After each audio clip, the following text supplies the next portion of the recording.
What's up, everyone, and welcome back to the Interstate Mets Report. We are starting this stream off a little bit different because, as you all probably know through the grapevines, we have a great guest coming up on the Interstate Mets Report. So before we get into that and before we bring our guest up, make sure you all are tapping in with us. You know where to find us at Interstate Mets on X. You know where to find Nelson at and his YouTube channel. Subscribe to his channel. Big congrats on 300 plus subscribers, by the way. That is awesome to see. Nelson growing on YouTube, so follow him and subscribe to his channel. And you know where to find me at on YouTube as well at CPNY Sports. All of our YouTube channels are going to be in the description below, even our guests. So make sure you're subscribing to all three channels. And like I said, Nelson, how are you doing today? And I'm excited for this because there's a lot to talk about. We got a lot to get into today. So how are you doing today, Nelson? Yeah, I'm pretty good. Just excited to have Anthony on the show, and yeah, down to talk Absolutely. some more. Absolutely. We already got Yuki in the chat. What up, Yuki? Appreciate you tuning in. Subway in the house. That's right. And we got Tom checking in as well. Appreciate you making that commitment. I know you're on a different time zone, and hopefully this is a little bit friendlier for your time zone. So without further ado, let's get into some New York Mets baseball talk on Interstate Mets Report.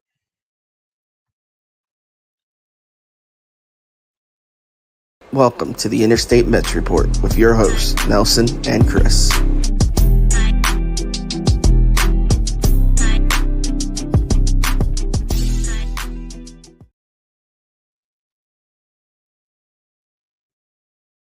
All right. Let's go ahead and get right into it. We got Anthony from Subway to Shea making a guest appearance on the Interstate Mets Report. Anthony, how are you doing? Thank you for making some time for us today. Gentlemen, it's a pleasure to be on with you guys. We talked a little bit about this before we came on. This is the first time, I think, since Talking Mets with Rob did his panel earlier on last season. So it's an honor to speak with you guys and see your faces. I haven't been able to, mostly it's been through like tweets and stuff like that. So I appreciate you guys always. And you're always chiming in on my lives as well. So I appreciate that. And Nelson always gives me a nice little video in the morning to let me know that everything is going to be okay with the New York Mets. So I love listening to those in the morning. Absolutely. We definitely appreciate you. Like I said, a lot of good collaboration within the Mets community. Ourselves, Till Mets Do Us Part. We got Mets Weekly, Shea and Sons, all that good stuff. Talking Mets with Rob. This is one big community, and we love to collaborate with other content creators. And like I said before we get into it, I mentioned it before at the top of the show. All of our YouTube channels are in the description below. Anthony's is as well. And here's a little banner. Make sure you're subscribing to Anthony's YouTube at Subway to Shea. I believe you're right around 175. Get Anthony to 200 subscribers very fast and follow him on X as well. A lot of good content at Subway to Shea is all of his handles. Let me just give you a second to plug all your stuff and what you're doing on your channels and all your content that you got going on. Yeah, so you pretty much have it right here for YouTube at Subway to Shea, on X, Instagram. I even dabble in TikToks a little bit at Subway to Shea as well. And you can listen. If you can't watch, you can listen to the podcast. I usually, if the lives go long, like I did a really long one with Shea and Sons, I try to cut them down and have a little kind of best of thing. So I do that for Apple Podcasts and Spotify. So that's pretty much it with when it comes to all my content. So I appreciate you letting me plug it here. Absolutely. And like I said, we got some people joining on the chat. This is being streamed anywhere that you can imagine. So if you're missing it, it's kind of hard to miss because we got it on all platforms. We got Jeff going to checking in here with us. We got Shane checking in with us here. We got John checking in with us. John, I always appreciate your tweets under my your responses under my tweets. It's always a good time conversating with you. We got Aaron checking in here as well. He's got 2 subs for me, and that's my sports. And we got Danny checking in with us as well. So like I said, keep hitting the live chat, keep commenting throughout this episode. We're gonna get to the comments, get to a lot of the content that we have for you all today. We're gonna be talking about everything. This Mets offseason. I'll be looking ahead at some of the starting pitching market, all that good stuff. We got a lot to talk about today. So let's get right into it, gentlemen. Let's go ahead and talk about some updates from around the league. We have some news that obviously me putting these graphics together that we missed yesterday or today with the Royals having a little bit of a field day signing some players early on this offseason. But you can see at the top here, the big acquisition for the Dodgers and Tyler Glasnow, Manuel Margot from the Rays. We'll just go from top to bottom. Anthony, we'll kind of do like a little roundtable here. Anthony, give your opinions, and then we can go on to Nelson. But what do you make of this trade of Tyler Glasnow to the Dodgers? And we saw today Jeff Passan breaking the news that there was an extension given, 5 years for about, I believe it was 120, 135 million, somewhere around there, somewhere in the ballpark of 27 million a year. So what do you make of this trade? And is this a little bit of a riskier trade for the Dodgers in your opinion? We'll get into some Mets talk later, I promise, but I just wanted to get everyone an update of what we've seen around the league so far. Yeah, I think you have it in the chat too. Jeff Cohen, pitching getting very pricey. This is a guy who has all the potential in the world to be an ace, to be somewhat of a Cy Young, but he just can't stay healthy. So giving out an extension like this, 135 mil, I think it was that you said, for 5 years, it's a little worrisome for me because the guy hasn't pitched over 120 innings in his entire career. And that happened last season, 21 starts. The Mets wouldn't do a move like that. They couldn't right now. And I didn't want them to unless he was kind of like the last piece of the puzzle that they would have needed. But that it's too much of a risk for me to go in with Glasnow with what he has required for his extension and what the Dodgers are giving him. The Dodgers are all in, right? They got Ohtani. They have Tyler Glasnow now, and it seems like they're not done yet. They want to get Yamamoto, and they might want to be in with Josh Hader as well. So, more power to the Dodgers making these moves. They're a lot closer to the finish line than the Mets were. But as we know, as Met fans from 2021 and 2022, or 2022 and 2023, that everything on paper is all fine until you get on the field and see if you can get it done then. Because if you can't win the World Series, this is all for nothing. Absolutely. Absolutely. Nelson, what you got? Yeah, I mean, I feel like a broken record because I do these videos every day saying the same thing. This doesn't bother me. Like Tyler Glasnow is not a pitcher I ever wanted to see on the Mets. He can't stay healthy. We don't need guys like that on this team. We've dealt with it time and time again. It never works out. He just happens to be a younger pitcher that can't stay healthy. But that's the only difference. To me, that's too risky to throw away near $30 million. It might work out for him because the Dodgers are not the Mets, and the Mets always get the bad luck and whatnot. But and they gave up a pretty hefty haul for him as well. Margot is whatever. He's just a throw-in. He stinks. But Glasnow for what they got back. I mean, trading with the Rays is always risky to begin with. I don't know, man. I maybe there's people out there that wanted him. I'm not one of them. So more power to the Dodgers. I mean, yeah, if the Mets are going to compete, they're going to have to play these guys at some point. And if we do make it to the playoffs, more than likely the Dodgers are going to be on our way. But you know what? I'm perfectly fine with Tyler Glasnow being out in LA. So I'm curious about that because I think ever since we've been doing these shows and we kind of started to realize that Tyler Glasnow was really going to be on the trade market with the Tampa Bay Rays, and he was sort of up for grabs. And given what the Mets needed, and we knew that they needed in the pitching rotation at the beginning of this offseason, I personally would have liked to seen the Mets. In hindsight, right? In hindsight, maybe for paying him $27 million for 5 years now, maybe not so much. But at first, I would have liked to seen the Mets at least have some initial talks in terms of pursuing Tyler Glasnow because of that upside. I know that we took a very different stance on that. Nelson wanted no part of them. He was very clear in that, and I sort of wanted the Mets to do their due diligence at the very least. So what was your stance on Tyler Glasnow and his market, Anthony? Did you want the Mets to take a flyer on him at least in terms of some trade talks, or did you want to stay clear away like Nelson? I mean, it doesn't hurt to ask, but yeah, I think I'm more in tune with what Nelson was saying. For me, it has to be that the Mets were that final piece. It would be Tyler Glasnow, and you would trade a couple prospects for that, but they're not. The Mets are just not in that position. Yes, our prospect rankings are better now, and we're one of the top teams when it comes to the prospect pool. but they're still not there yet, right? The pitching, we don't have enough pitching prospects ready to go for the Mets. And I don't know if I'm willing to just give up I'm not willing to give up a whole load of prospects for a rental that's, not even guaranteed to make it out every fifth day, that's still coming back from an injury, and that just not has had enough innings in the bank. We need pitchers that are going to pitch innings. We saw it last year. We did not get anything from Scherzer, barely got stuff from Verlander, and that killed the rotation. And I can't put someone at the top of the rotation that already has that injury history. Well, you look at the Rangers now. They took the chance on DeGrom, right? And he got hurt, and he's out for the season. They took a chance on Scherzer, and now he's going to be out for half a season. The injury risks are always going to be there, and you just have to be worried with a guy like Glass now, even though he's a lot younger. And maybe, you know what? Maybe he does turn it around. Maybe he does become that ace for the Dodgers. The Mets aren't in a position to make that type of move just yet.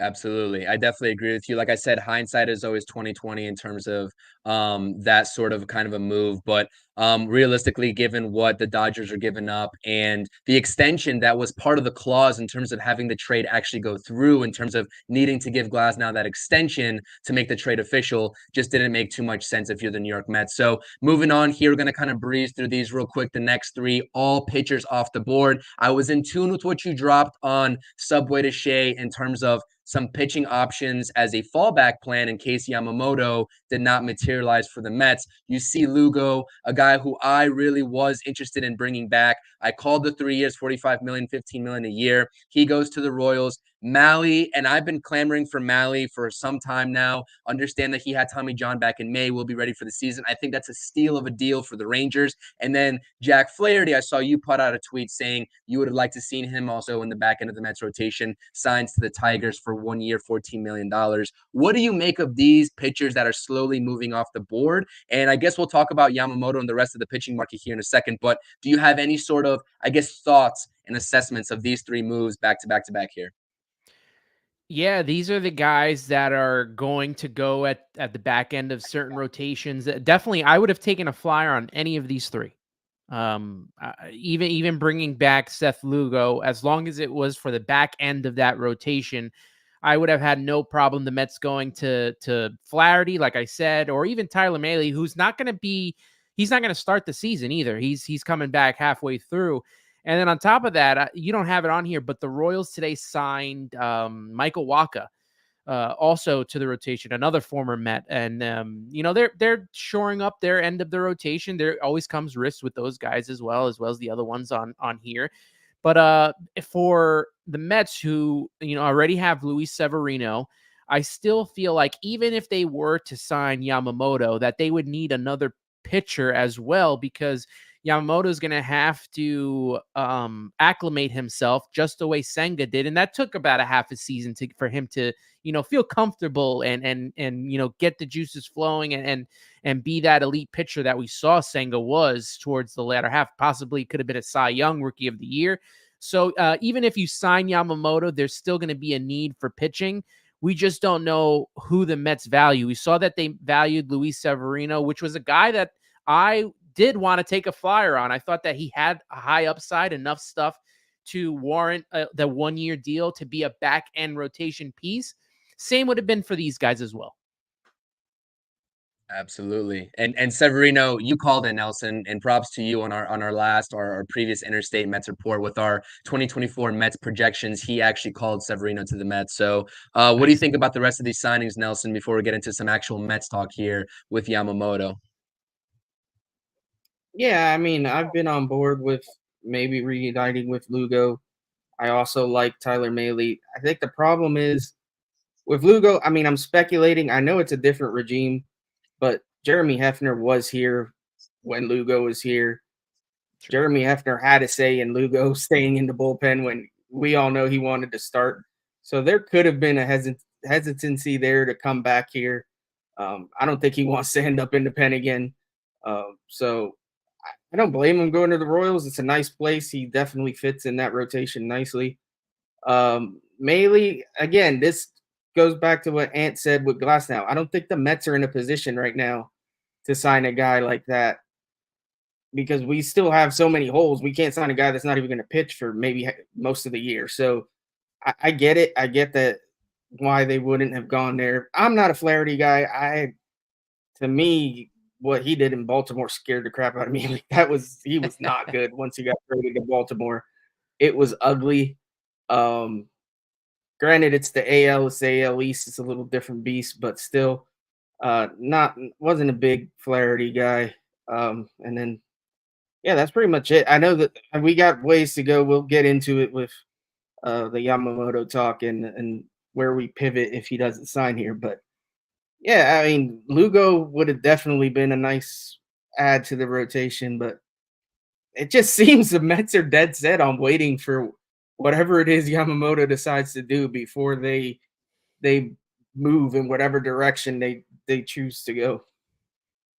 Yeah, absolutely. And you can say that it's a risk, but if they're doing that, that means that they think that they're at least a little bit well positioned and better off than some of the other competitors in terms of those Yamamoto sweepstakes. Just to round out some more news around the league, a couple of relievers off the market. The Mets still need that eighth inning setup man, in my opinion, to go after in this bullpen market. We won't talk about it too much today, but you see Daniel Hudson returning to the Dodgers and Will Smith going to the Royals. And the big thing here, I think, with the Mets' interest in Young-Hoo Lee, obviously signing for above market price for what he was originally set at, coming from the KBO, 6 years, $113 million. I think that that's a very important sort of precursor to the Yamamoto signing in terms of that AAV that he got and those total $1 million that he got on that contract. So we'll talk about that here. And like I said, let's just get right into the Yamamoto talk. But before we get into it, actually, I want to shout out some people in the chat.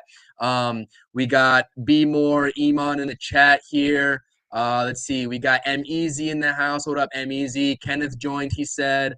We got Timothy in the chat as well. Keep dropping those comments. We're going to get to them. Tiger, Ali's in the chat. Mason's in the chat. What up, Mason?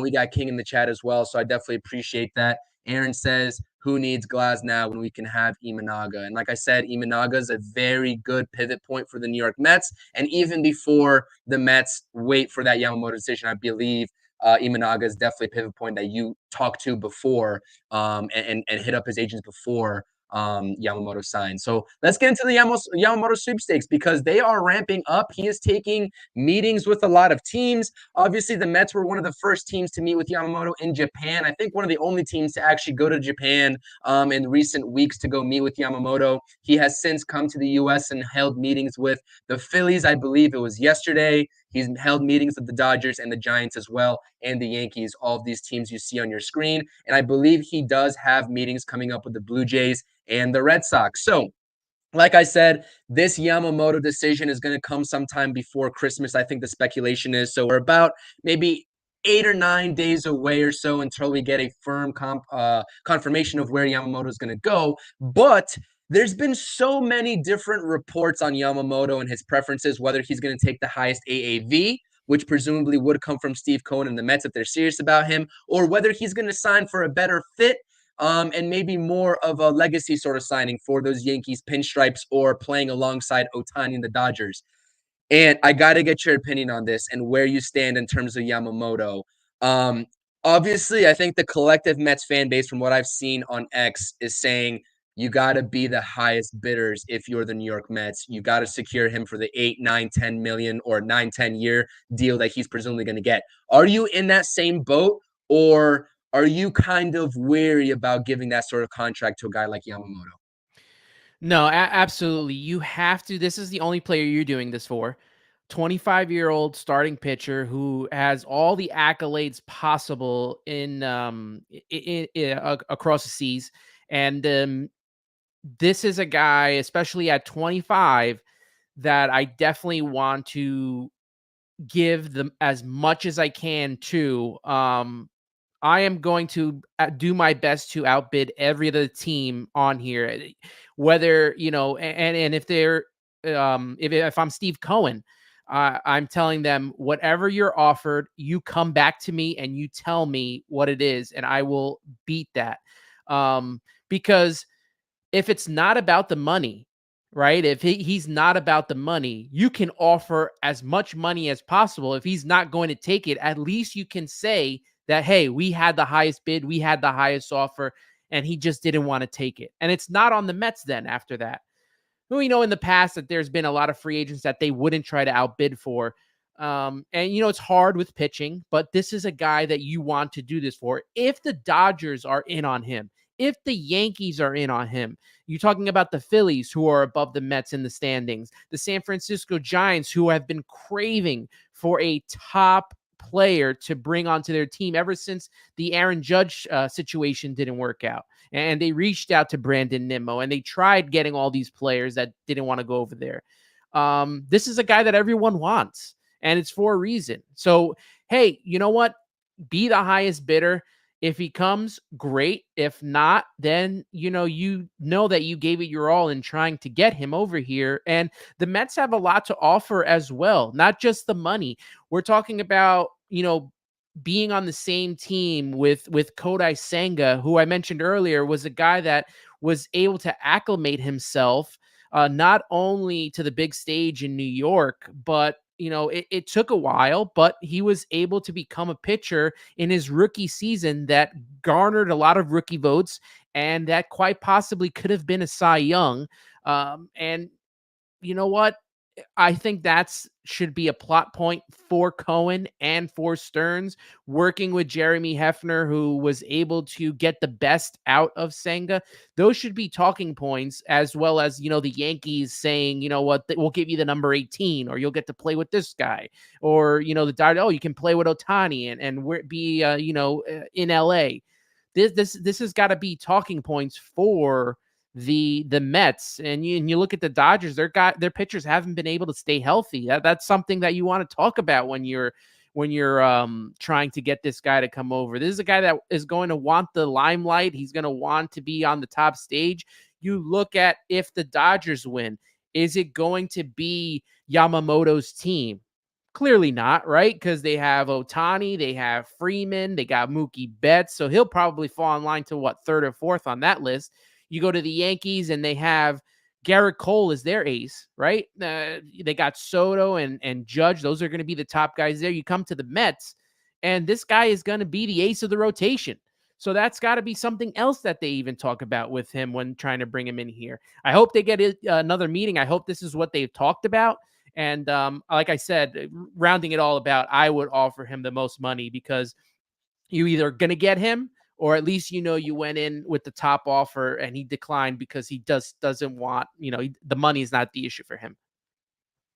Absolutely. I completely agree with you. Like, that is perfectly well said. And that's something that I take issue with these reporters not fully sort of reporting on, right? You're going to be that top dog, and you're still going to be in that big market if you come to Queens with the New York Mets, where you won't have that if you're a Yankee or a Dodger. Now, the other thing that people seem to not know or not want to report on is the posting fee and how that affects the highest bid. It is a customary thing for guys, and this is why I brought up with Young Hoo Lee taking that high offer above market value for him.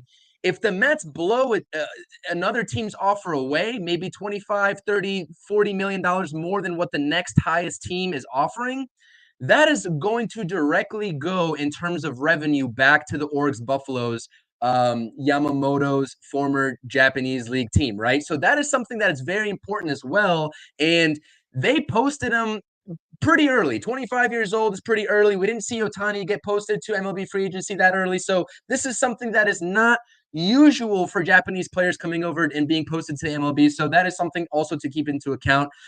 We have around 35 people in the chat. Like I said, subscribe to all channels. Hit that thumbs up button. I definitely appreciate the support. Subscribe to Subway To Shea, Amish Country Mets fan, and CPNY Sports. Nelson, what's your Yamamoto take in terms of this market and how the Mets are stacking up here?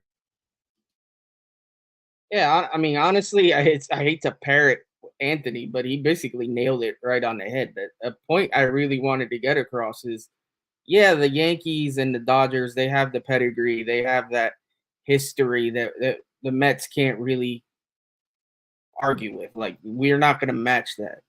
But if this is a guy that loves the limelight and he wants to be the star, he's not going to be the star on those teams. Shohei is the star in LA now. No matter what, Shohei's the guy. And they, like you said, Mookie and Freeman in it, but Shohei is the guy. So he's going to play second fiddle to Shohei no matter what. At the Yankees, Garrett Cole is the ace. He's not going to be the ace. Aaron Judge is there. They have Soto now. So they have other stars. The Mets, yeah, we got Pete and Lindor, but they're not at that level. Like, I don't think anybody really sees them at that superstar level. I really don't. And I think, like, he comes in here and he's the guy. Like, he's the ace. He's the star of the show. And if he really wants that, if that's important to him, then even the Phillies, like, they have Bryce Harper. He would play second fiddle to Bryce Harper. So to me, the Mets are the one place that could pay him, and he could come and be the number one guy if he really wants that. If he wants that on his shoulders, he wants to say, "Hey, look at me, I'm the top dog." Then Queens is the place to be, because I mean, we love Senga, but let's face it, he would take over that number one spot. So that to me is a great point. Like, that's something if I'm Stearns and Cohen, I'm trying to hammer home to this dude. If he's really about being that guy, if he wants all the light on him, you're not going to get it more than you are in Queens. So plus, if you take the Mets to the promised land and give this fan base a World Series, you would be immortalized like no other. Like, we know, I mean, I'm mid-30s. You're a little younger. I'm not sure how you are, but all we hear about is 1986 and the 86 Mets. It doesn't go away. Like, fans that live through that never shut up about it. And I'm not saying it's a bad thing, but it's just you get it hammered in your head. Like, even if I'm a baseball like historian, especially with the Mets, like, I read everything there is. I know, even though I was born in December of 86, like, I know everything there is to know about 86. But even if I didn't, Mets fans that were born then would not let me not hear about it. So if somehow, some way he would lead this team to the World Series, you might as well make room for a statue next to Tom Seaver now, because I'm pretty sure the guy would be immortalized pretty quickly. So yeah, to me, because of his age, his stature, and everything else, you can't really put a price point on that. Besides, anyways, the Dodgers proved you can give them all the money in the world and defer all the money you want, apparently. So if he's willing to do something, he probably won't do something that crazy, because obviously Ohtani makes a ton of money outside of baseball that he can afford to defer that. But if he's willing to defer a chunk of his contract too, then offer him whatever the hell he wants. Like, that's a game changer that I don't know. Fans seems to be scared of the Dodgers just being able to sign everybody now because of it. But why can't Steve Cohen use that to his advantage? Like, as long as MLB is letting it slide, you know damn well if we had done that before the Dodgers, everybody would be screaming and crying that. There'd be a new rule already. Yeah. Absolutely. So, but now that the Dodgers were the ones that set the precedent, then might as well jump on it and do what you got to do. So, yeah, that's where I'm at with Yamamoto. I don't think that we're doomed if he doesn't sign, but I really hope we go all in and try our best and do have the highest offer out there. And I think we will, to be honest. I think we will too. Absolutely. John's tapping in. Appreciate it. Check out Till Mets Do Us Part. Just reached 500 subscribers. Shout out to them. Huge feat. Definitely deserve that. So John and Ibby, shout out you guys for supporting us all the time too. So Yamamoto's the perfect player at the perfect time for the Mets. The Mets have one thing they can flex over anyone else, including Los Angeles and the New York Yankees. Just pay more. Absolutely. So, and I know it's hard to put a dollar value on it, especially with John saying, just pay more than the next team, which Steve Cohen has all the ability to do. But let's try to sort of put a dollar value on it, right? Tom's saying that apparently Carlos Baerga yesterday, whether you want to take what he says with a grain of salt or not, I know a lot of people have a lot of different opinions on his reporting, but He claims that the Yankees have already made the baseline offer of the parameter of 9 years for $304 million for Yamamoto. I'm wary that the Yankees would even go up to 300, but if they do, more power to them. $304 million is certainly beatable if you're Steve Cohen, but how beatable is that? Like, where are you guys willing to go? Obviously, it depends on what the Yankees offer. It depends on what the Dodgers offer. You obviously have to match that, but if you're the New York Mets and you can't match the Dodgers' win now situation, if you can't match the prestiginess of playing in Yankee Stadium in those pinstripes, you have to persuade him with money. And how much more money is it going to take to persuade him? Whatever the Dodgers offer, maybe plus 30 million, plus 40 million, plus 50 million. Nobody knows, but how far are you gentlemen willing to go in terms of that dollar value? And it could help maybe giving him an extra year, 10 years, 11 years, who knows? There is a lot of speculation that this could be a signing with him being 25 years old. That's 10, 11 plus years in the making in this contract. So how far are you really willing to go for Yoshinobu Yamamoto? And I'm going to start with you.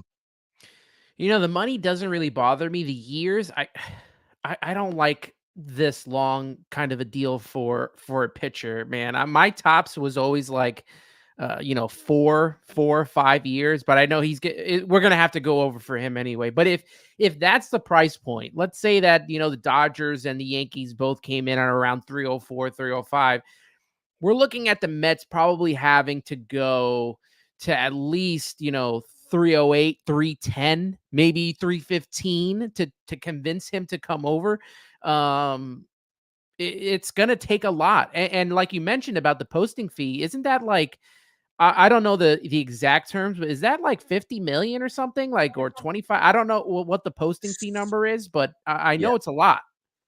It is a lot. Yeah. So, and then also not only the posting fee, but you also have whatever Yamamoto ends up making. You have the hierarchy system where 25 million, a percentage of the first 25 million goes to the Oryx Buffaloes, and then they make a percentage on the 50 million, and then so on and so forth. So, like, we're talking about a lot of money that's going to be going back to the Oryx Buffaloes. And presumably there is some sort of understanding when they posted Yamamoto that is going to be like, he should be looking out for their best interest too. Like, it's not all, like, I'm not saying that's all going to be all of his decision, but that does play a fact. So yeah, you're absolutely right.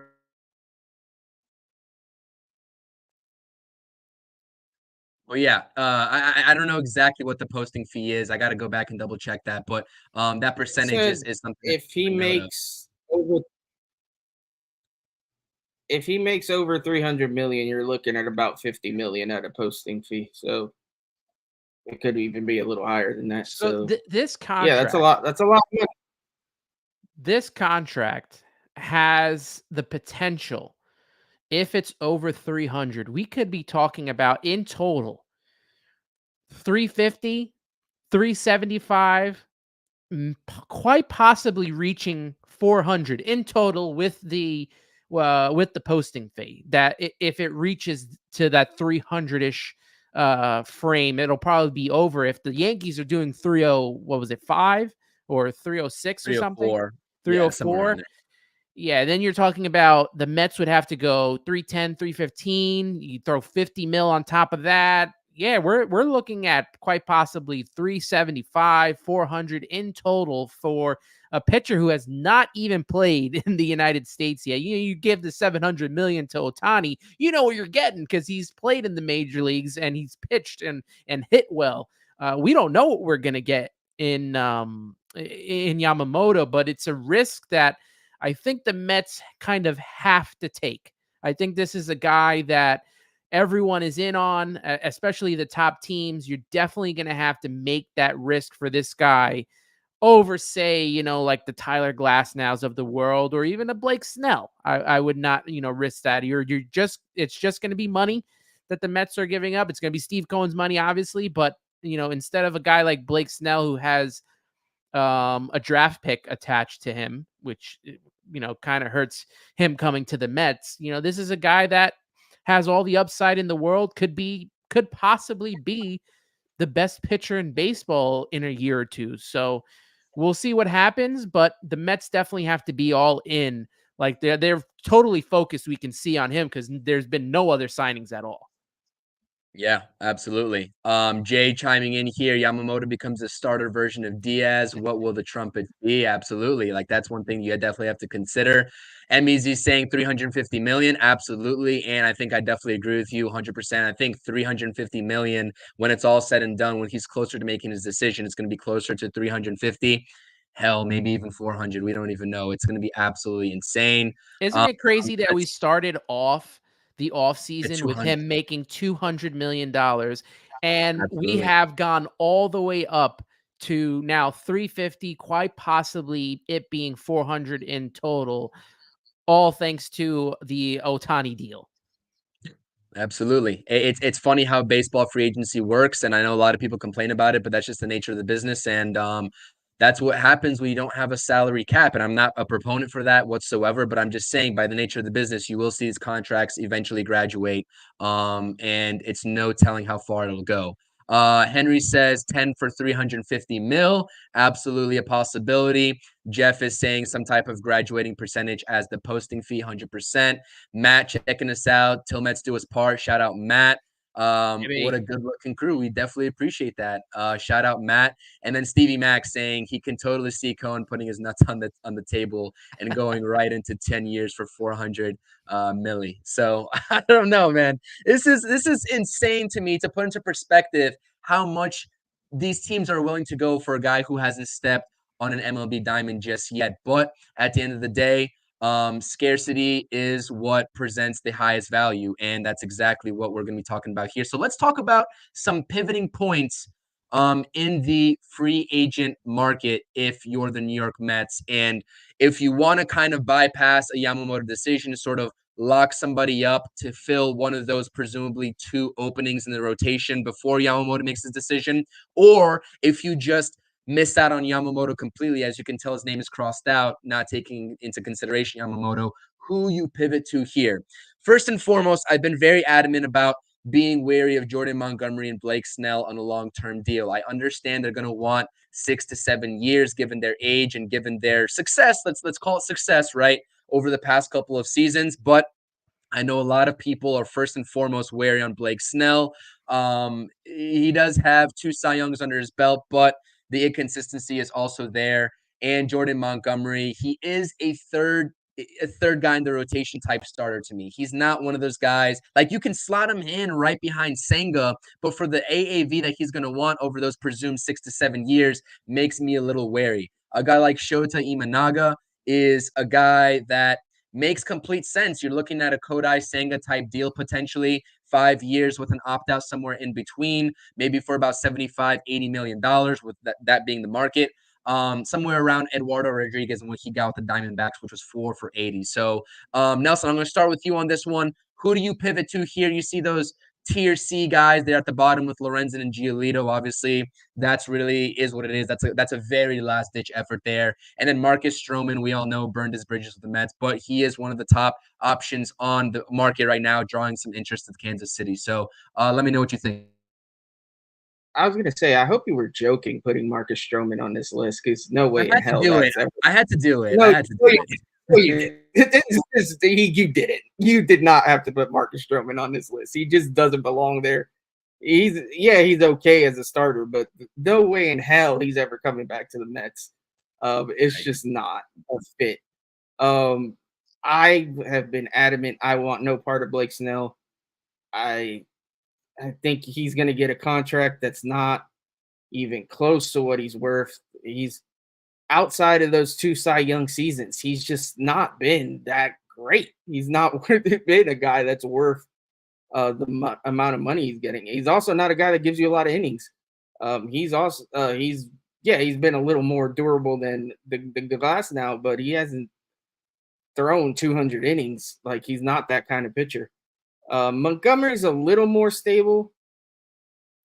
I'm weary of what the money he's going to get too, but if you don't get Yamamoto, you need somebody at the top end of the rotation. And to me, at that point, he's the only guy left.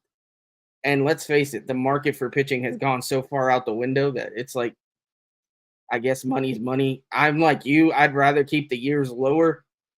Same with Yamamoto. Like, if I can not give him 11, 12 years and have to pay him more money. I'd rather that than than give him more and more years. I'd hate doing that with pitchers. They're just not reliable enough. But if it's going to take 6 or 7 years to get Montgomery and that's all we got left, then I guess we're kind of stuck.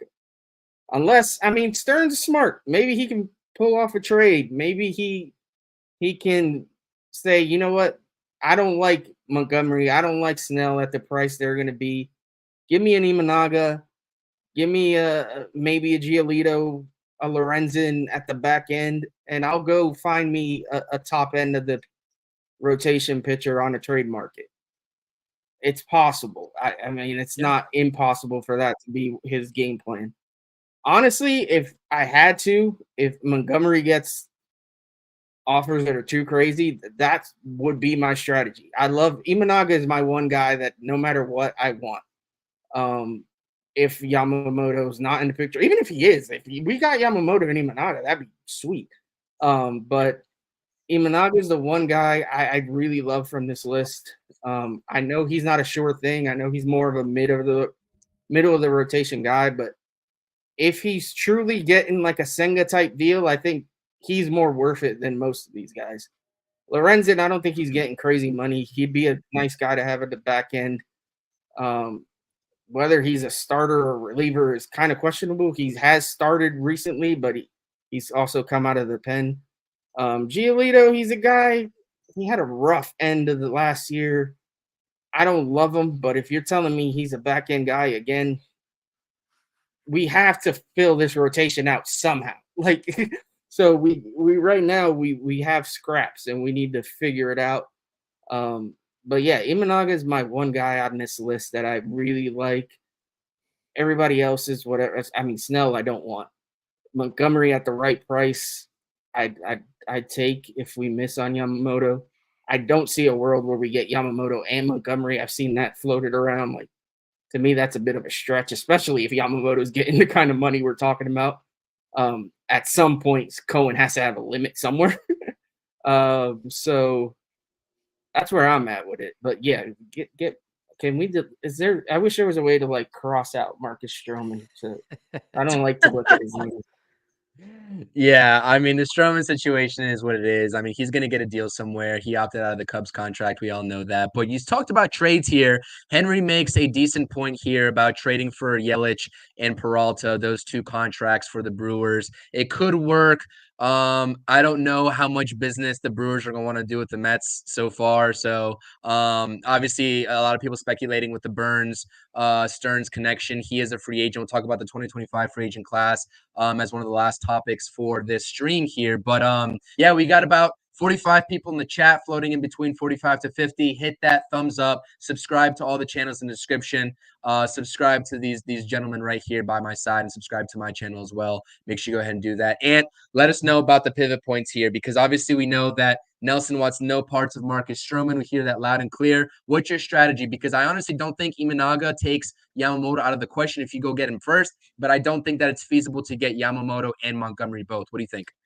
Yeah, I just posted a video about an hour before we went on the air about a plan B in case Yamamoto does not come to the Mets. Marcus Stroman was not on that list. And look, Marcus Stroman has all the talent in the world. We've seen it. I just feel like social media wise, he wasn't able to handle New York for some reason, although he put up this front that he could handle New York. It just didn't seem that way. And for that reason, I think that they do not, go back to the well on that one. I am very much in favor of a Shota Imanaga for sure. I feel like you definitely need two guys on this list if you are not getting Yamamoto. I think Imanaga could be had for a similar contract that we got a Senga with. He's 30 years old, so is Senga. So I think that could work out. You have another lefty in the rotation. I'm all for more lefties in the rotation, and it'd be nice to have two to go along with Quintana.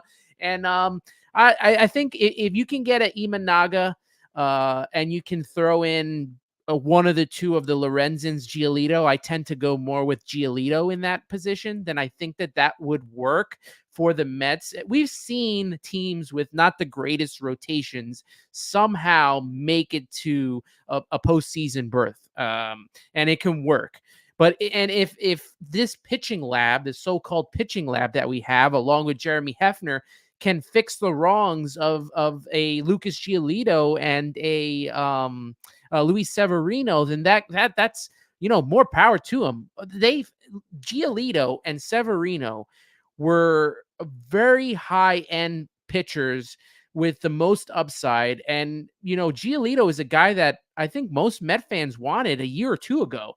So if he can get back to what he was back then, I think that's a great move for the Mets. Jordan Montgomery is on the top of my list because he's pitched in New York, and now he's shown that he could pitch in the postseason. Problem is he wants a Rodon type deal, 6 years, $162 million. And like I said before, I'm a 4 or 5 year kind of guy when it comes to starting pitchers. I don't know if because you pivot from Yamamoto that then you go and offer a Blake Snell or a Jordan Montgomery the money that they want, which I think Snell's going to get somewhere around close to $200 million. I wouldn't touch that with having to give up a prospect, knowing how he finished in the draft rankings this year, which I know no Met fan was happy about. I would rather go in on a Jordan Montgomery, but like you said, CP, that, he is going to be that, second, third, fourth type of starter. So you're definitely going to have to add someone else. And I don't know. I would take the chance on Imanaga and Giolito and definitely, round the well and see what happens with Montgomery. Definitely inquire what he's looking for and seeing if maybe you can bring the years down and give him a little more AV, kind of like what they did with Verlander and Scherzer, but not too much money. I wouldn't go too crazy with the Jordan Montgomery. I feel like him and Snell can be trap contracts that we will regret 2 or 3 years down the line. And I don't want to be trapped again like we were with Verlander. Scherzer I wanted, but Verlander I felt like was going to come up and be a trap contract, and it did halfway through the season. So I would go Imanaga, Giolito, and inquire on Montgomery and see what he would want. Bingo. That is exactly how I would echo my sentiments, because we'll talk about this. So like this situation in terms of pivot points, if you don't get Yamamoto, is interesting because it has a profound impact on your chances of landing a top pitching free agent in 2025. You don't want to cuff yourself in terms of the payroll with a Jordan Montgomery for 25 plus million AAV and Blake Snell, the same thing. And them having to sort of pay that over the course of the next 6-7 years and miss out on a guy like Corbin Burns in the next free agency. Presumably he's going to hit free agency without getting an extension. We'll talk about that all, but this is what I've said to people watching my True Mets Talk podcast videos. I've been saying that this offseason for the Mets is a merry-go-round, and it doesn't, like, what you do this offseason has a profound impact on the free agents that you're going to be able to get next offseason and the roster spots that you're going to be able to sort of give out next offseason. So like I said, there's a lot more at stake here. And I know people don't like to use the word bridge year for 2024, and because they think that you're not going to be competitive if you use that term. But there's a lot more things at play here, and we'll talk about that here in a second. Anthony, did you have anything on that? On the bridge year. On the bridge year. Yeah. So, I think that Nelson echoed this in one of his great morning videos about, paying attention. And I've said this too, paying attention to what Cohen, to what even Epler before he was let go, and what Stearns has said during the general manager meetings and the winter meetings on their strategy. And they've kind of been following it all this whole entire time. This will probably, like they said, be that, bridge year where, if they can find a way with these pieces that they're bringing in and these depth pieces, if they can make them work and this team turns into a winning team, wonderful. If they can somehow make it into a playoff spot like the Diamondbacks did, even better. If it doesn't work, I think they are okay with that because they're holding on to their prospects and they're trying to build some sort of winning recipe And it's going to take a while. It's going to take a while. This team has been so, I don't know, stringed up and hasn't been able to build with the Wilpons. And they've had to kind of gut that and do this rebuild. And it hasn't been an easy rebuild because they've went through three or four general managers, 3 or 4 managers, and no president of baseball operations. So now they finally have the president of baseball operations in place. He's only been on the job for a month and a half. He has no general manager. And, he's on with a rookie manager now. So there's going to be a lot of building that this team has to do. If they can get a guy like Yamamoto, it probably, brings them a little bit closer to where they want to be. But they still want to see what they have in these prospects. Stearns still has to review all the players that he has because he's only been on the job for a month and a half, and it's going to take time. So I understand the whole point about this year being a bridge because, Cohen said it during the press conference during the trade deadline. He said he wasn't going to spend like he did last season. And I do believe that. I do believe that there are specific cases, for example, Yamamoto is a specific case that they'll go out and try to spend for. But besides that, you're not going to, go crazy and give Blake Snell a $250 million contract just because he came off a Cy Young. You're not going to give Jordan Montgomery over $175 million because he pitched well in the postseason. That's something that the Wilpons would have done years ago, and that would have been the big free agent get. I think there's going to be a more measured and a smarter way that this team does business, and we are going to see Stearns bring what he's learned and what he's done from Milwaukee to New York. It's not just him coming to New York and now he has all this money to spend. He's going to do things the way he did it in Milwaukee, sprinkle in a little spending here and there because Cohen is going to want a high price free agent or something like that, and see if this team can build a sustainable winner. And we're going to see that start this offseason. So I have no judgment on Stearns. I'd like to see a year out of him before I can, judge how he's done. And the same goes for how Cohen handles free agency as well. Yeah, absolutely. And I think that this comment right here echoes exactly what you just said.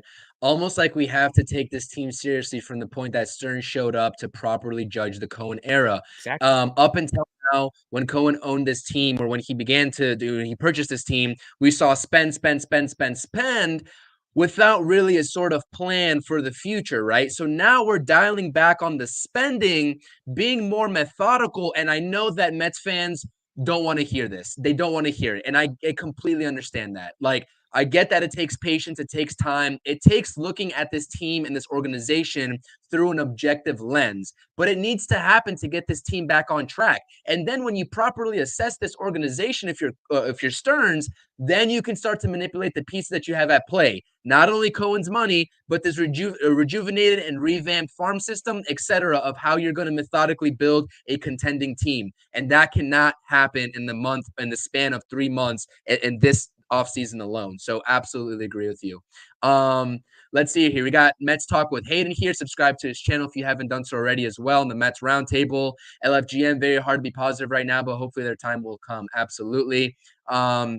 John says Imanaga and Giolito, but you'll need a 6-man rotation if that happens, presumably with the likes of Imanaga coming onto the rotation. Jay checking in with us as well. Rotation of Yamamoto, Senga, and Imanaga would be difficult to manage with the days off, but I'm all here for it. Absolutely. It's something that you can definitely work with 100%. So let's go ahead and get on into, we talked a little bit about the pitching here. We talked a little bit about the news around the league in terms of who's off the board versus who's still available. Let's talk about who's still available from the bat perspective and the offensive market. Given that we know that Mauricio's not going to be on the diamond for the Mets in 2024 with his ACL injury, unfortunate news. Prayers up to Ronnie Mauricio. Hopefully he comes back rejuvenated, ready for 2025. We haven't really seen the free agent market sort of materialize and sort of develop from the bat perspective. You still have, unless you really wanted Hunter Renfroe, who the Royals just locked up today, then you still have all of your options that we've been talking about from the beginning of the season, right? Down the list here. And the Mets have made I guess, somewhat of offensive utility additions so far, if you want to call Joey Wendell and Jose Iglesias and Trace Thompson offensive upgrades or additions, which I certainly don't. I think they're just pure depth pieces to sort of float between the majors and the minors in case there's injuries that happen. But here are your top free agents still available. A lot of people speculating what they're going to do in the outfield spot. A lot of people speculating if McNeil, with this Mauricio injury, is still going to be the everyday second baseman for the New York Mets, or if they hold on to him, if he's going to move to that left field spot. So presumably, if he does stick at second base, you have left field still needed to be addressed, and you have the DH spot needed to still be addressed desperately. Nelson, starting with you here, names that intrigue you. Run me down the list here, and then we can go about it from there, because the offensive side of the perspective of the ball here for the Mets, we haven't heard anything about. And we haven't really heard anything about the Mets from the Mets perspective outside of Yamamoto at all. That's why I like this offseason so far, in terms of the Mets are keeping everything quiet. I'm just waiting for them to wow us with some big move out of nowhere. So, Nelson, let me hear what you have to say about this free agent class, and even about the loss of Ronnie Mauricio. Yeah. First, I want to touch on the point of the bridge year thing, because I think a problem with Mets fans is like that's like some kind of like third rail word that they hear bridge year and just automatically like think, oh, that means we're not going to spend any money, and that means we're just going to suck, and that means Luis Severino is the prize of the offseason, because they see that we haven't done anything yet, and it's not just Mets fans. I said it in a video. It's fans in general of most teams. Just you want it now. You don't like to wait. Patience is not anybody's virtue. But like you said, this regime has shown, and really since Cohen took over, there's been a little. Last summer there was some stuff that started to leak, but besides that, everything's been very hush-hush. We hardly ever know where this team is going. Obviously we know they want Yamamoto, but outside of that, like these moves just come out of nowhere with this regime. And Stern seems like a very quiet guy. He isn't going to give his plans up. So to that end, like we don't know what all he said was he has a plan for if Yamamoto signs. He has a plan for if he doesn't sign. I don't view this as a Yamamoto doesn't sign, that's it, we're packing up and going home and we're done. I do think you can have that bridge year and still compete. You just need to sign the right guys, and I think Stearns is smart enough to do that. To that end, we do need, at this point, with Mauricio's injury,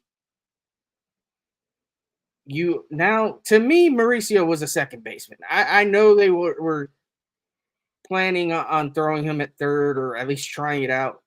To me, he was the second base option, which then allowed you to put McNeil in left if you wanted to, or what have you. Now that takes that off the table. Now, more than likely, you're playing McNeil at second base. So you need an outfielder. So, I mean, we don't have a left fielder. Like, you're going to give Trace Thompson the starting job, DJ Stewart.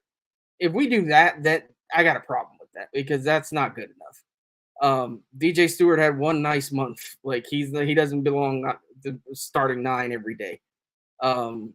Trace Thompson, he has little upside, but not much. He doesn't belong. He's not a starter.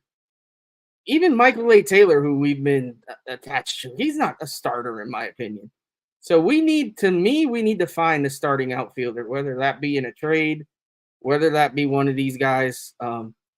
Teoscar Hernandez is my preference if we're going outfielder. I don't mind Gurriel either. With third base, listen, I'm all for giving Beatty a shot. They are going to give Beatty a shot. I like the idea of signing Justin Turner because he can be that DH, but then also be kind of a backup option for if things don't work out with Beatty.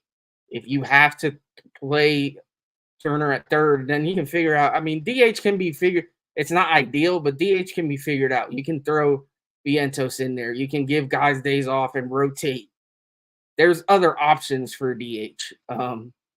Do I see us signing a left fielder and a DH? Probably not. I think we're going to focus more on the pitching side because let's face it, our pitching isn't good. And I've said that all along. I thought we would invest more on pitching than bats. Now we're kind of in a point where we have to at least get an outfielder. I think, like, to me, I don't know about you guys, but to me, we don't have a left field option, so we need a left fielder. Like I said though, Justin Turner, if you're not going to get a left fielder, or if you're going to go like a low end guy, or I mean, let's face it, Mark Canha wasn't necessarily a starting outfielder either. We started him most nights, but he wasn't. So if you're going to sign like a Michael A. Taylor to battle it out and rotate things that way, and then you do get like a Turner who can DH or play third base, I guess I could see that. We'll see. There's options, obviously trade options as well. But yeah, my favorite names on this list are Teoscar. I like Justin Turner. I'm not in love with Soler, but you could talk me into that. Don't want any part of Matt Chapman, not even a little bit, especially with the qualifying offer attached. Same with Cody Bellinger. I don't think he's a fit anyway. Rhys Hoskins was interesting to me, but I just he's like Matt Chapman's biggest fan, and I don't get it. Rhys Hoskins was interesting to me, but I guess I don't. With the way things have shaken out with Mauricio, I don't know if that's going to be a fit right now. But I wouldn't mind him either. I just feel like we're gonna go more heavy on pitching. Given that we have guys in the pipeline on the offensive side, more guys than we do pitchers, I think Stearns might be a little more patient on the offensive side and see if he can maybe strike with like a 1 or 2 year deal and on some of these guys. But to me, I think he wants to leave those options open with the offense. So I see us more, if we're going to spend on pitching. We're going to try to maybe do a sneaky move with the offense and go from there. Yeah, and one name you didn't see on this list is Michael A. Taylor, one of the only names that the Mets have directly been linked to as well. So he is not there. But and what do you think? Who do you like on this list? And we haven't even talked about what Henry's talking about here in terms of internal options at DH with Vientos and Stewart. So I know that's not the popular option, but what do you think? To answer that question first, I'm not 100% sold on DJ Stewart. He had a really great two weeks, but then you saw him kind of fall back off to what we're used to seeing from him from the rest of the season. So as a fourth outfielder, fine, which he's not really a great outfielder either. I'm okay with that. Vientos obviously probably should get an opportunity. He kind of started to hit towards the end of the season. I'm definitely not opposed to this from Henry. I just if they can do better, I would like to see them try.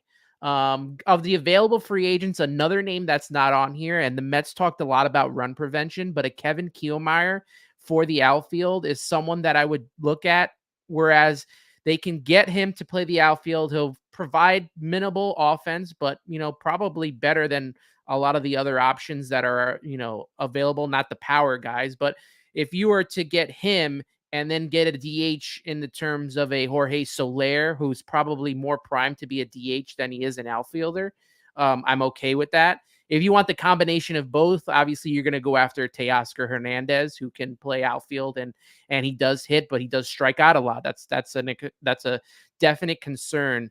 Rhys Hoskins has grown on me as of late, and I wouldn't mind seeing him at the DH position. I think you got to bring Justin Turner home. I think that's the big move for me offensively. The guy hasn't really lost a beat at 39 years old, hitting wise.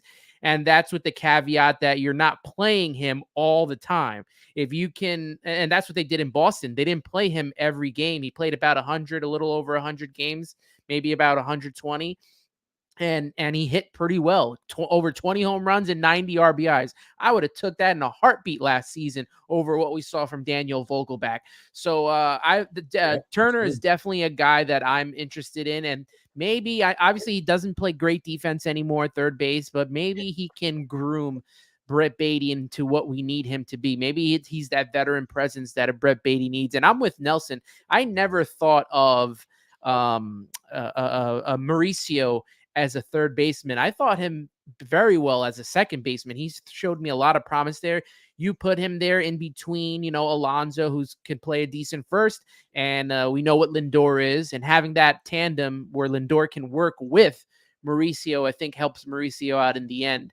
So even with him playing healthy, I thought that he was more of a second baseman than he was a third baseman. Yeah, I mean, I'm third on that list, was right there with you guys. I was projecting him to be a second baseman with the way that the situation in the infield kind of worked itself out. I could never see the Mets not playing Brett Baty and not giving him that true chance to prove himself or prove that he's not going to be in the Mets uniform for future years. Like, you have to play him to understand what he fully has. I completely agree with you. And the sort of DH talk with the Mets, when you talk about it, this is a great point here. Justin Turner can still swing the bat very well, but he's almost 40. You give him a 1-year deal, and that keeps your flexibility options open for next season, which I think the whole consensus here is that if they don't pivot to a Jordan Montgomery in the pitching side for the same reason to keep flexibility in future years, future off seasons, that's the same thing they're going to do from the offensive side of perspective. Like Teoscar Hernandez, I would love, but he's going to command at least a 3-year deal. Yeah, him and Soler. The problem with those two guys is you give them the 3 or 4 year deal, and I'm, having deja vu and PTSD of Starling Marte and one of those guys getting injured, and that's a concern. That is a concern for me. Jorge Soler, great offensive bat, and he would be perfect to put right behind Pete Alonso, but he can't play outfield. And I would like the DH to be a little bit versatile in the fact that they can play the field. And Hernandez, who plays defense, he just strikes out a lot. That's it's a little worrisome. Yeah, 31.5K percentage for Teoscar Hernandez. That is a lot.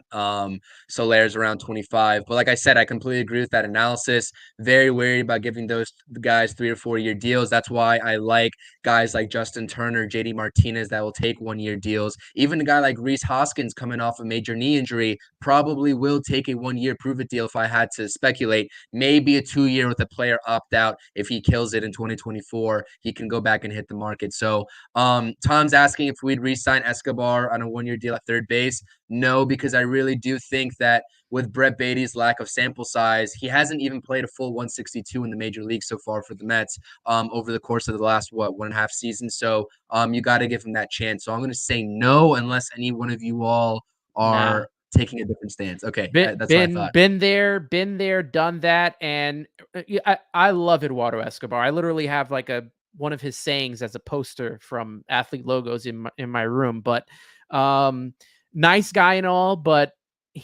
I think him staying on that team last year from the start where Brett Baty was killing it in spring training and should have got the starting job, I think that stopped Baty's momentum and carried on throughout the season. I think that messed with him mentally. Definitely could have. I definitely agree with you. So we'll see what happens this season with Brett Baty. All eyes are on Brett Baty, especially if they weren't before. They are now with Ronnie Mauricio going down. Absolutely. Aaron makes a great point here. Jock Peterson's a guy that I've wanted the Mets to at least kick tires on. His power also is something that enamors me. Can play the outfield, not great, but does fill an outfield position. So like I said, I don't think it's realistic, but like I said, that power is something that you can definitely play with as well. So Cody Bellinger is going to get a bag. It's not going to be from the Mets. A lot of teams Blue Jays are primarily in on Cody Bellinger from what I've heard. I mean, given what Jung-Hoo Lee got, like, you got to think Cody Bellinger is going to get upwards of 150, maybe 175 range. If Boris has his best interest at heart, then $200 million is not off the table for Cody Bellinger as well, depending on the amount of years that someone's going to overpay for him too. So this comment too, because like I've been sick of this topic here, but someone commented it and we might as well just talk about it briefly before we get into the next slide and get out of here. Where was it here? It was about Mr. Pete Alonso. Why are the Mets playing around with Mr. Pete Alonso and his contract extension? Quick analysis, gentlemen. Does Pete get the extension in your guys' mind this offseason or not? And you start. I think they definitely should give him the contract extension to appease Met fans. If they don't get Yamamoto, I think it would be wise to lighten up those contract talks. I always thought that they were going to sign him this offseason and avoid, if this guy has a killer year, you kind of put yourself in a bad hole because now you're going to have to spend even more money. So it would be wise for the Mets to do this. Now you can evaluate everybody else, but we all know what we're getting in Pete Alonso. Give him the deal and get that done this offseason so you don't have to worry. I always thought that they were waiting because they wanted to see if they were going to be players in Ohtani this offseason. That's why I thought that they weren't going to give Pete the money and see if they can do both, if they are just going to do Ohtani. But since Ohtani didn't want to come here, and Pete's a guy that wants to be in New York. We saw he had that shirt on. Was it New York or nowhere? He's very ingrained in everything that happens in New York. He's got his foundation that he does here too. I think he does comedy shows with the Fan, or when Craig Carton was around, they were doing comedy shows in New York. So Pete's a very important part of this team and this roster. And I've always said it that instead of trying to trade Pete or thinking of letting Pete go, this is a guy that you build around and get protection around. So I'm all for Pete getting the extension. I don't think it's that they're playing around with him and messing around. I think it's the fact that now, this Yamamoto contract is very serious and is going to take a lot of time to put together. Look at how long it took for Ohtani, and that was $700 million. And there's all this deferment and all these, if the owner leaves, he can leave. There's going to be a lot of stuff put into this contract if we get a Yamamoto. And I'm pretty sure the same thing will be handled when we eventually, hopefully, sign Pete Alonso. Absolutely. I'm definitely in that boat as well. And I hope the chat heard exactly what you just said in terms of being pissed off that Ohtani was never really a serious option for the Mets. He didn't want to come here. That is absolutely a fact. And we don't want anybody on this team that doesn't want to play here. So just hope everyone realizes that at home. Nelson, what do you think on Pete Alonso before we get into the next slide here? I originally thought we'd get an extension done. I could still see it happening maybe towards spring training, them figuring it out. But right now, let's face it, the focus is Yamamoto. They're not going to work on this while they're still waiting on Yamamoto. It's going to be a complicated deal, like Anthony said. The Dodgers did set a precedent here where these deals are going to get weirder and weirder, and we're just going to have to wait and see what happens. After that, whether they sign Yamamoto or not, then maybe they can circle back to Pete. But for now, it's Yamamoto's their sole focus. You can tell they're not doing anything else. And I know people are annoyed with that, and some people are like, you know what, screw it, let's move on. But you can't move on a guy like that. You can't go and sign a Montgomery and whoever else, and then potentially lose out on a Yamamoto because you pivoted away. I just don't think that's smart necessarily. I get the frustration. Nothing's happening. Everybody wants something to happen. Gotta be a little patient, guys. His deadline's January 4th, so it's gonna happen here sooner than later. I still think it's gonna happen before Christmas, like most people do.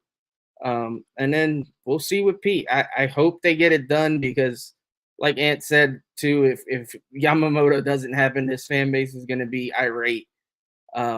There's not, at least the irrational part of the fan base is a lot louder than the rational side. So it's just going to be nonstop.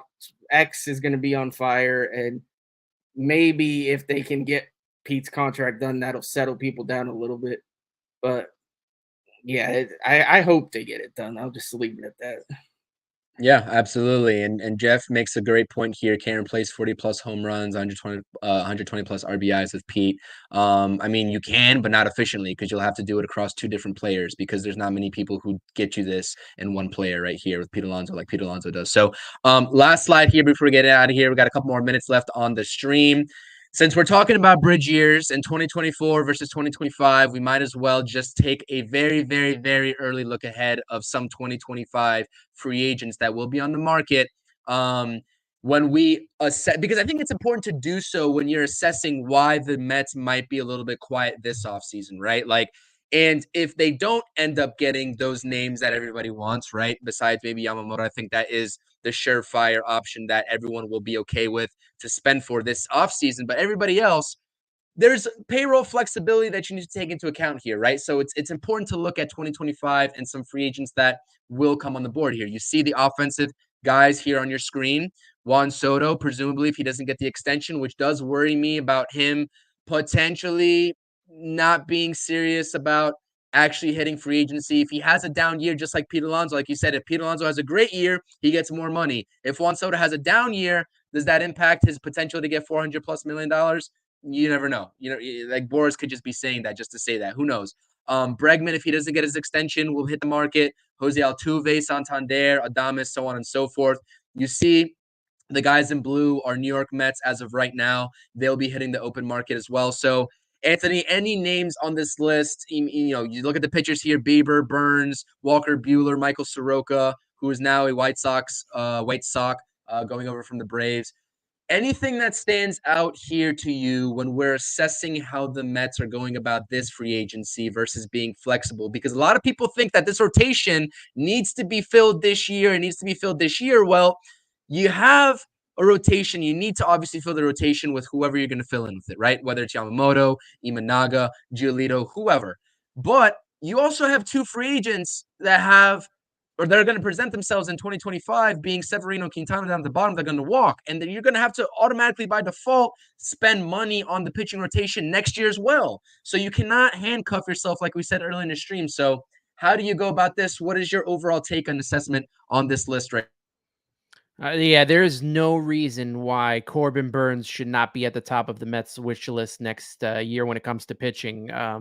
People have been wanting to trade for him this season, and I don't think that's going to happen. Like you mentioned before, I don't think that relationship with Milwaukee is too great right now to make a trade. But Corbin Burns, pitching wise, is probably my number one target. Obviously, I want to bring Pete Alonso back. And as I know, Juan Soto is going to hit free agency, especially after seeing what Ohtani got. I just don't know if he's going to leave the Bronx. I think they might. I think they might try their best to re-sign them, especially if they don't get Yamamoto.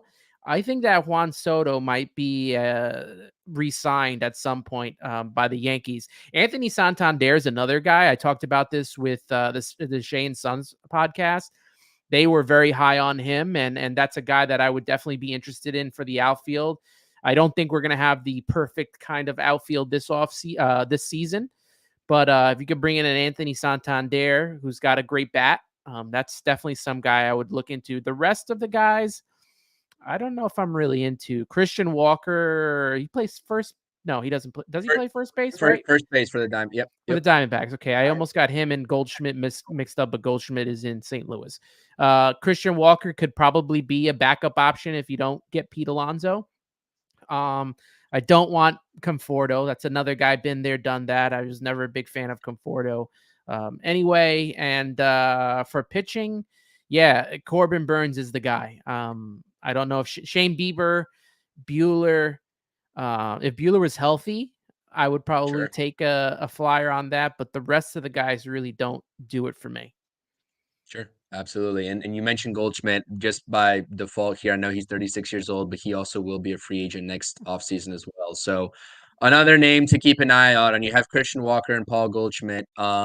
Just in case Pete Alonso somehow doesn't get re-signed, which I know that everybody on this panel right now wants Pete Alonso signed, but you have those two names floating out there as well next offseason. Nelson, your initial takes when you see this list right here. The one thing that I will agree with, I guess, the pitchfork carrying crew of Mets X is that a point they continue to make, and it's kind of valid. So you don't know what's going to happen. You don't know if these guys are going to hit free agency for sure. You don't know if some of these guys are going to get traded and end up with a team that wants to keep them. So this list could end up dwindled depending on contract extensions and all those other reasons I said. So you have to, while you're right, and leave yourself open and not hamstring yourself with Montgomery deal or a Snell deal, you still have to build the roster enough that you're not solely relying on all these guys being free agents next year. So, I mean, if I look at the list, obviously Juan Soto is going to be, if he does hit free agency, a top target. I truly do think he's going to hit. I've said it. I do think he's going to go to free agency. If I'm wrong, I'm wrong.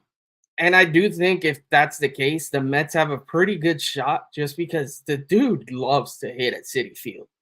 I mean, yeah, it's at Yankee Stadium's one thing, but he's played at Citi. He's always been lights out at Citi. He's comfortable at Citi Field. So that could be a very big factor in what he chooses to do. And obviously, Cohen does have the biggest pockets of everybody. Bregman I like, but I feel like our infield is going to be – you're going to see some of these kids in the infield. And I don't know if we're really going to be paying money to infielders or big money to infielders. So I kind of take Bregman and Altuve out. I love Anthony Santander.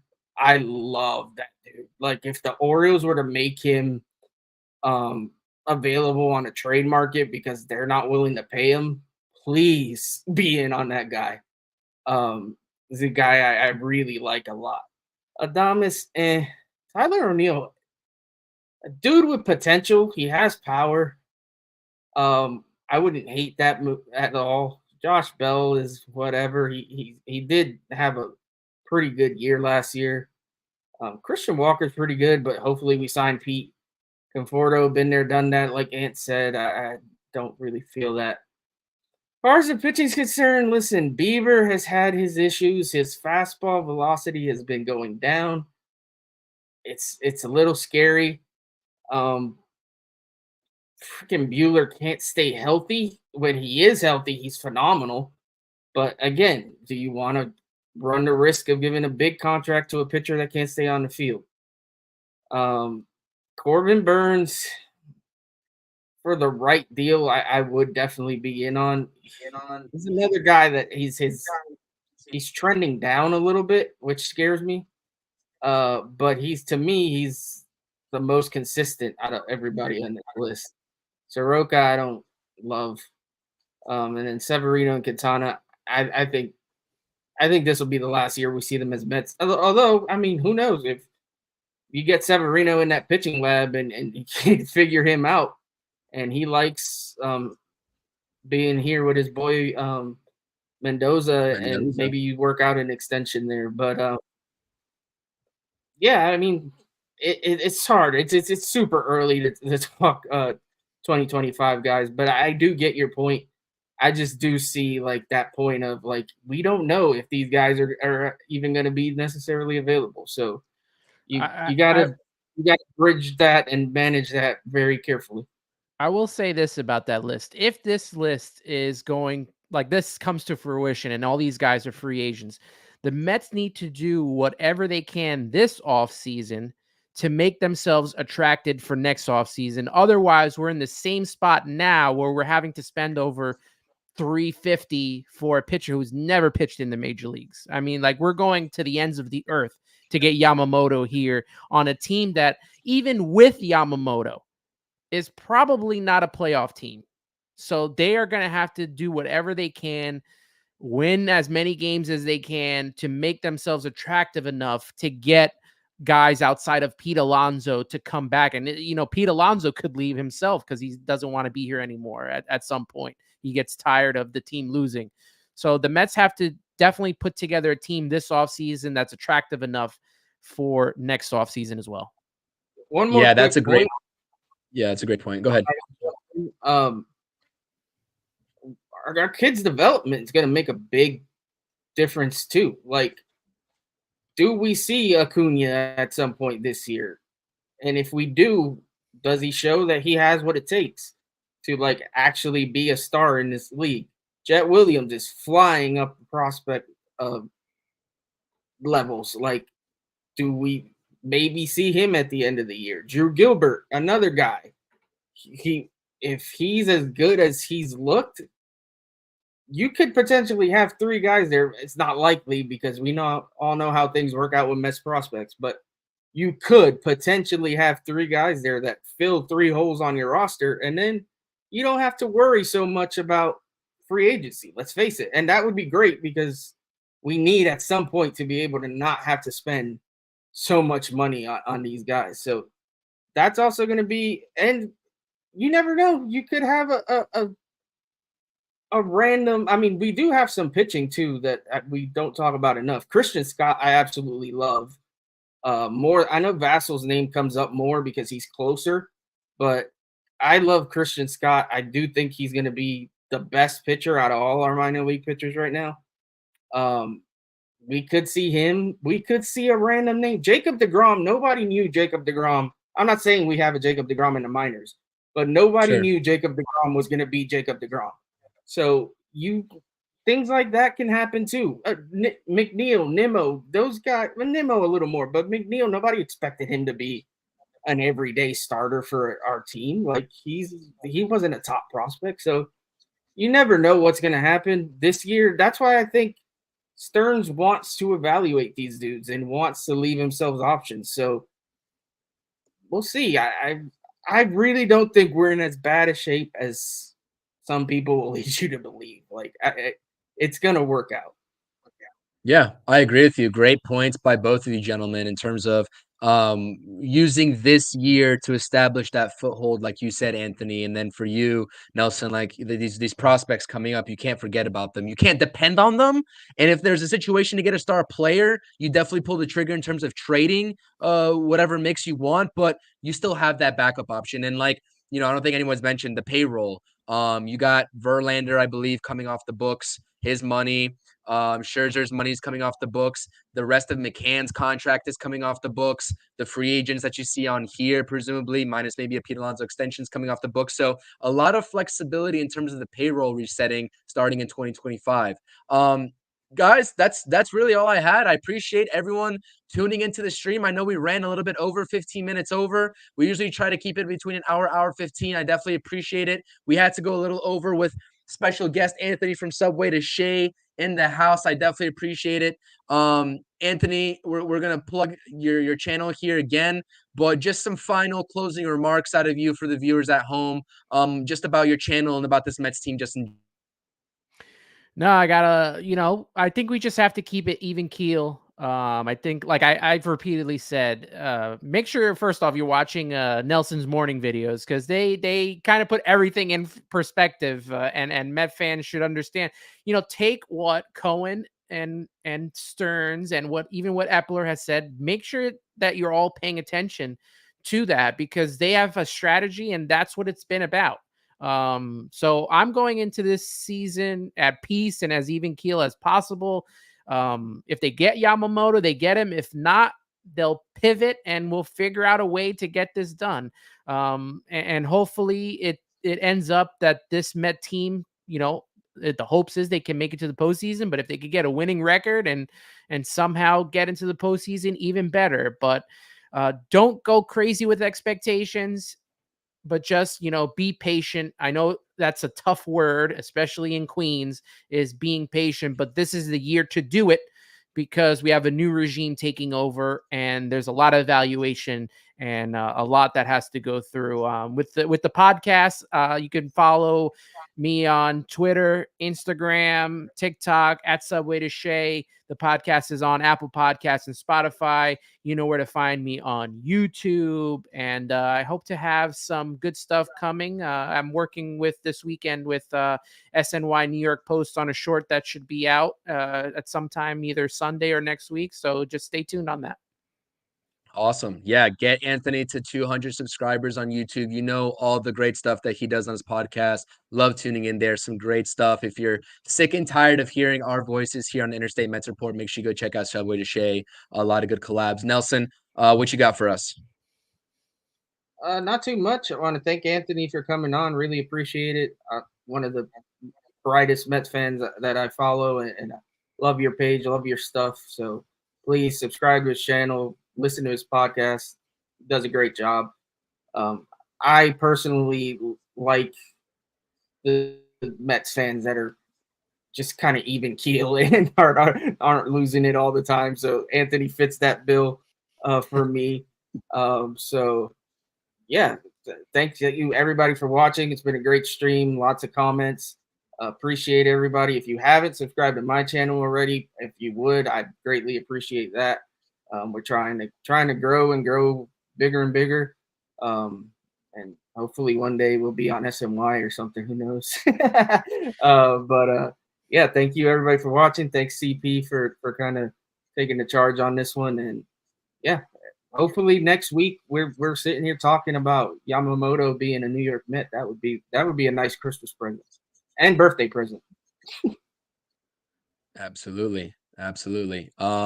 We are working for the next stream next Friday. I'll be out of town, out of commission starting tomorrow through Wednesday, but we should be back next Friday with another rendition of the Interstate Mets Report, and we will have one, maybe both of the Shane Sons boys. Hopefully they can make it on the next episode of the Interstate Mets Report. But like I said, you know where to find all of us. All of our YouTubes are down in the description below. Make sure you go check us out.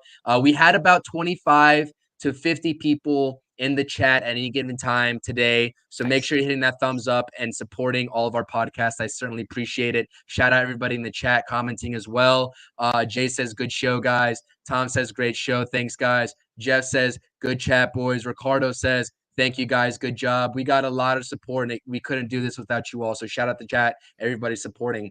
With that being said, this has been another episode of Interstate Mets Report. Outfit next week. Yeah, absolutely. So like I said, this has been CP. We got our boy here from Subway To Shea. We got Anthony from Subway To Shea, and we got Amish Country Mets fan Nelson. I appreciate it. Great chat, and let's go Mets. We'll keep an eye on any news. We'll see you all next week. Peace. Thank you for watching the Interstate Mets Report. Streaming Tuesdays at 5 p.m. and Fridays at 4 p.m. Eastern Standard Time. Make sure to like, comment, and subscribe to @Amish Country Mets Fan and